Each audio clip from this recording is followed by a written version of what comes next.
Sot rreth orës 12:20 në rrugën rajonale Gustivar Kërshov, në zonën midis kryqëzimit të Mavrovës dhe Sretkovës, makina e pasagjerëve Ford Focus me targa të Kërshovës, e drejtuar nga 53 vjeçari me inicialet IV nga Kërshova, nga arsye deri tani të panjohura ka humbur kontrollin dhe është përplasur me një shkëmb në afërsi dhe është përmbysur, njofton sektori punëve të brendshme Tetov.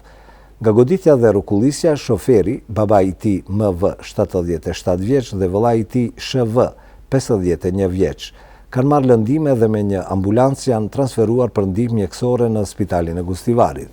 Pas ndihmës, baba i tij dhe vëllai nga lëndimet e rënda janë transferuar urgjentisht në klinikat e Shkupit, ndërsa shoferi është lëshuar nga spitali. Sipas mjekëve të spitalit të Gustivarit, baba i shoferit ka pasur lëndime serioze në kokë. Në vendin e ngjarjes është bërë inspektimi për të dhënë një pasqyrë dhe për të përcaktuar shkakun e aksidentit dhe çdo gjë tjetër lidhur me të.